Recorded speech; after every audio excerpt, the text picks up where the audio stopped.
Olá, eu sou Luan Freire, professor de História aqui do curso de Cidadania. Nesse breve vídeo de hoje, nós iremos pensar acerca da escravização ao longo da história. Temática bastante complexa para tão pouco tempo, mas esperamos dar alguns apontamentos para que você, junto com a apostila disponibilizada, possa se aprofundar acerca desse tema, que sempre está caindo nas questões dos Enems anteriores. Vamos lá? É fato que a escravização sempre esteve presente ao longo da história da humanidade. Todavia, ela não é algo inerente aos seres humanos, tá?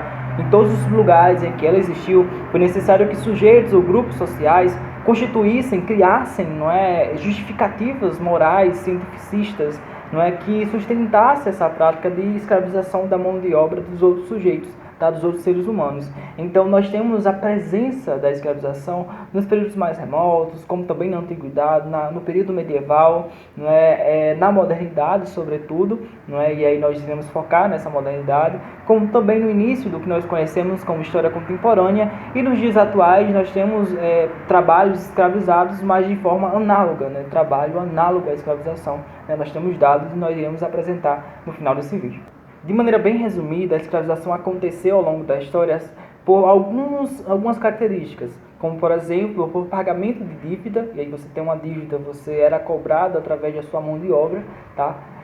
Assim como também capturas, através de guerras que foram travadas ao longo da história, como também por descendência. Em alguns períodos históricos, os descendentes dos sujeitos que foram escravizados também nasciam e se tornavam escravizados. Tá?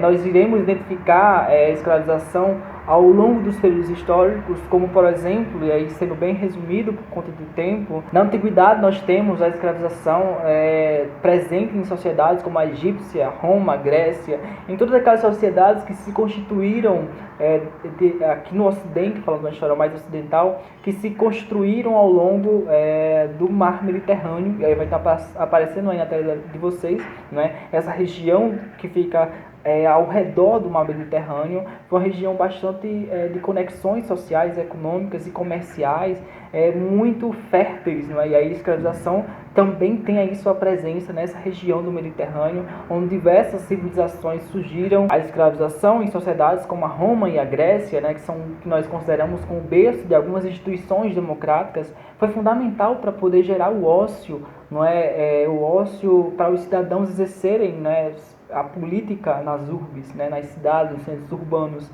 Tá? Então a escravização ela teve essa função de maneira geral, como também de expansão do campo, das cidades gregas e romanas, das cidades-estados. Tá?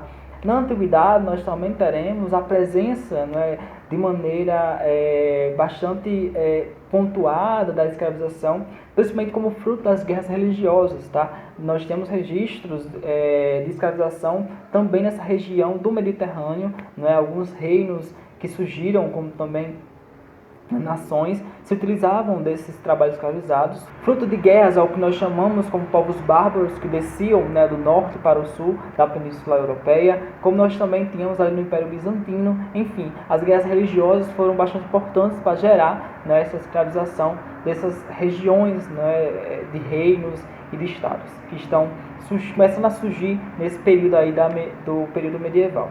E essas experiências de comércio, como também de navegação no mar Mediterrâneo, foram fundamentais para poder constituir, no período que nós vamos chamar de Era das Navegações, que meio que inaugura a modernidade, ou que nós conhecemos como História Moderna. Tá?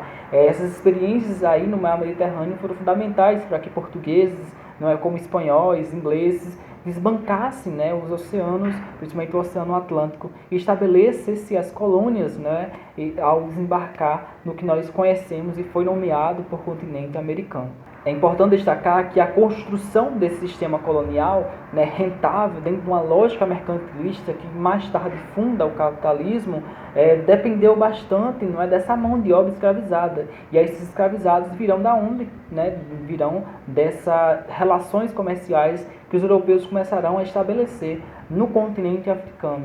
Tá? E aí nós vamos explicar um pouco mais através dos mapas que nós iremos ver a seguir. Nesse primeiro mapa que está aparecendo aí, do continente africano, vocês poderão ver algumas rotas, as principais rotas comerciais que existiam na África no século XVI, tá? Ou seja, antes dessa constituição do sistema colonial Europa com a América. tá? Então vejam, as principais rotas passam ali pelo deserto do Saara, não é? Essa região mais ao norte da África, tá? E aí percebam que as navegações eram sempre navegações de cabotagem, ou seja, navegações que estão ali na costa, nas praias do continente africano.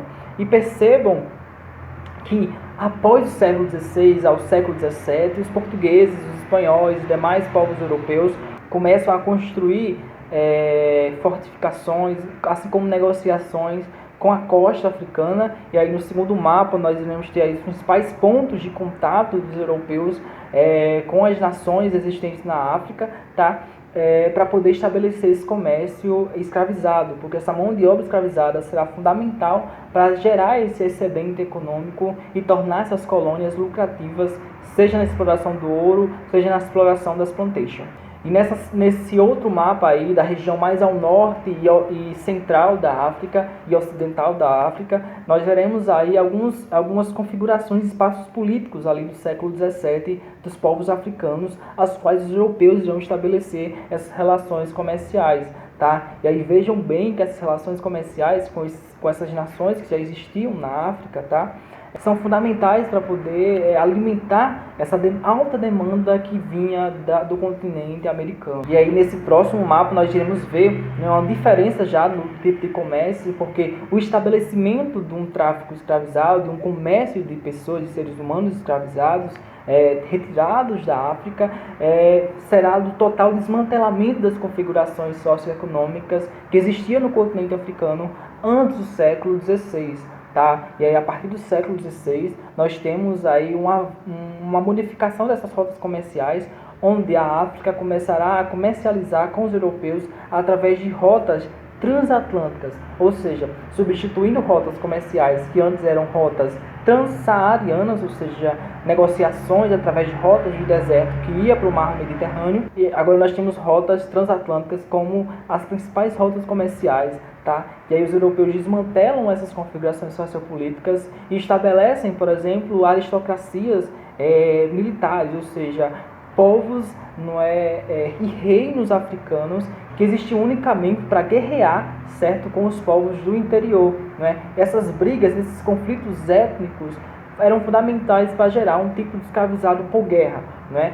Pegava esses vencidos, transformava-os em escravizados e aí alimentava e negociava para esse comércio de escravizados para as colônias americanas, colônias essas que eram os europeus. Aí nós temos os portugueses, os ingleses, os espanhóis, tá? E aí nós temos, essas rotas estão aparecendo aí na sua tela. Nós vamos ter aí alguns produtos que eram trocados por escravizados. Nós temos os principais produtos que eram tabaco, né, ou algumas outras drogas, como cachaça, como também armas de fogo, né? Armas de fogo para poder fortificar esses povos, a guerrear com os povos, né, entre si, né, conflitos étnicos, como também conflitos do interior do continente, tá? Então, rememorando, esses europeus começam a fazer relações socioeconômicas com os povos que habitam ali nessa região mais litorânea do continente africano, para que esses povos eles façam conflitos com o interior, trazendo, não é, esses povos escravizados do interior para as praias e aí negociar com os traficantes escravizados. E aí nesse próximo mapa, que aí é elaborado pelo Slave Voyage, nós temos as principais rotas comerciais de escravizados entre os séculos XVI e a primeira metade do século XIX. E aí nós temos o que nós conhecemos hoje como Brasil, que era, né, a colônia portuguesa antes do século XIX, tá? E aí no século XIX nós temos algumas configurações até a sua independência em 1822, tá? Mas nós temos o Brasil, os portos de Recife, Salvador e Rio de Janeiro como principais portos de comercialização aqui dessa região sul da América, que também exportava escravizados ali para a região da Bacia do Prata, tá? Indo para as minas da região que nós conhecemos hoje como Paraguai, Peru, não é? Chile e Argentina. E nesse momento histórico nós temos a escravização encarada para fins estritamente comerciais, dentro de uma lógica mercantilista, tá?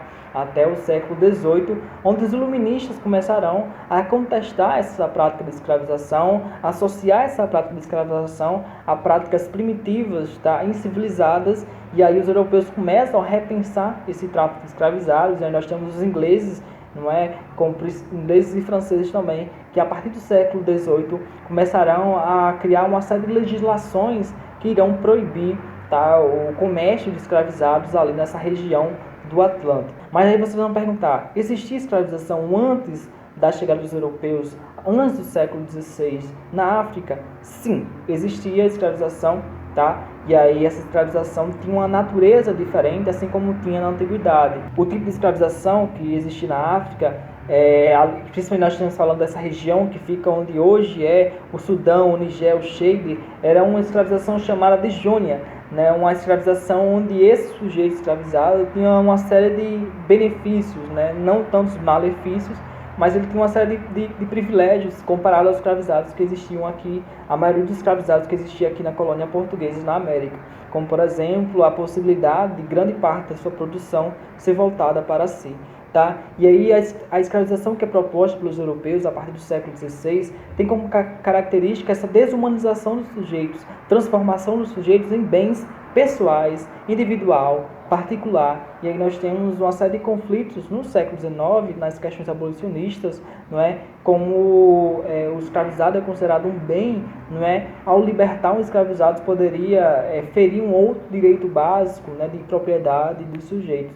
Então, nós temos no século XIX, por conta de encarar esse sujeito como um bem, uma série de conflitos jurídicos, principalmente aqui, e nós estamos falando assim, principalmente do Brasil, mas não é algo estritamente particular do Brasil. Isso existiu também nas colônias espanholas, no que depois se tornou os Estados Unidos da América. Além do mais, não foi apenas os africanos, não é, que foram escravizados aqui na colônia portuguesa e como também espanhola, tá? Não podemos esquecer que os ameríndios, ou seja, os povos originários aqui da América, também foram escravizados, tanto nas colônias portuguesas como também espanholas, mas, todavia, as formas de escravização foram um pouco diferentes, tá, do que foram submetidos os povos africanos. Por quê? Por uma série de fatores, seja pela lógica de trabalho ser diferente, pelo ritmo de trabalho, mas também por uma série de questões da Igreja Católica, que tem uma finalidade de cristianizar e tornar esses ameríndios súditos do rei, e portanto não escravizados. Nós temos pelo menos duas principais proibições. Há uma proibição no século XVI, não é? E essa proibição do século XVI é tornar a escravização legítima para os ameríndios apenas por conta de uma guerra justa, ou seja, se aqueles ameríndios resistem a uma guerra e guerreiam, eles podem ser submetidos, caso percam, a uma escravização. Mas no século XVIII, o Marquês de Pombal, nas suas reformas, proibiu de vez, não é, essa escravização da mão de obra ameríndia, tá? Nas colônias espanholas nós temos uma série de outros fatores, não é? A demografia, como por exemplo, o número de ameríndios foi reduzido muito por conta das epidemias, das doenças, como também dos conflitos que existiam. Mas nós temos uma outra forma de exploração dessa mão de obra, como as encomendas, por exemplo. Tá? É necessário compreendermos que essa escravização da mão de obra, né, africana, ela acontecerá também por os povos africanos ter experiência em algumas atividades, como por exemplo a mineração. Muitos escravizados vinham de regiões muito específicas para trabalhar aqui, como por exemplo o que vinham de regiões ali da África Ocidental, tinham já esse domínio de uma tecnologia de mineração e aí eram encaminhados para as Minas Gerais, o que nós conhecemos hoje como Minas Gerais. Dados de pesquisadores apontam que cerca de 11 milhões, 12 milhões de pessoas foram traficadas e trazidas para a América, tá, de africanos, e desses números, cerca de 4 a 5 milhões aqui para o território que nós conhecemos como Brasil. E isso modificou, né, as regiões. Muitas das cidades, o número de escravizados era gigantesco. Tá? Então, o escravizado fazia parte desse cotidiano, né, urbano.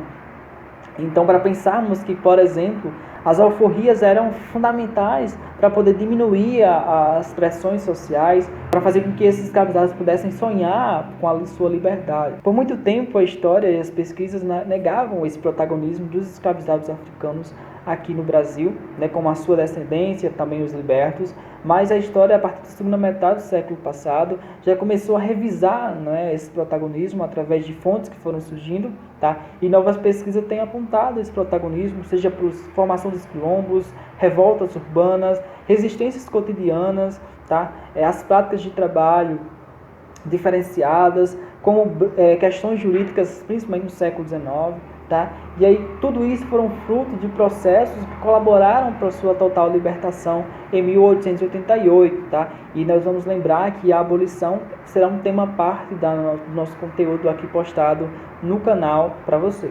Tá? E aí o Enem vem trabalhando essa revisão de conteúdo, essa revisão historiográfica acerca do protagonismo dos africanos nesses processos de escravização. E aí na apostila que eu trouxe para vocês, tem algumas questões dos anos anteriores do Enem, que vocês irão perceber, certo, essa nova visão que está sendo construída acerca dos povos africanos aqui no Brasil. Mesmo após a total abolição em 1888, a escravização ainda é uma marca muito forte na construção do Estado brasileiro, tá? E aí a total abolição, sem nenhum tipo de ressarcimento do Estado brasileiro, causou uma série de desigualdades sociais que está presente até os dias de hoje. Tá? E aí nós temos também a escravização como uma forma ainda presente em algumas estruturas sociais. Nós temos um trabalho análogo à escravização, que volta e meia surge denúncias, tá, sobre essas condições de trabalho que são submetidas a algumas pessoas. Nesse ano, até o momento, o Ministério da Economia, através de suas fiscalizações, já resgatou mais de 230 pessoas. E outros dados eu trouxe para vocês na apostila que foi disponibilizada. Esse trabalho análogo à escravização ainda é uma marca que precisa ser superada pela nossa sociedade. Apesar da Declaração Universal dos Direitos Humanos proibir essa prática lá em 1948, ela ainda é bastante presente e com um número bastante alarmante. E é isso, com essa eu me despeço por aqui. Espero que você tenha uma boa semana de estudos. Não se esqueça de deixar o seu feedback aqui nos comentários ou nas redes sociais do cursinho, assim como nos grupos de WhatsApp. É fundamental sabermos como está sendo a sua experiência com esse conteúdo que nós estamos disponibilizando. E eu me despeço por aqui. Até uma próxima. Tchau!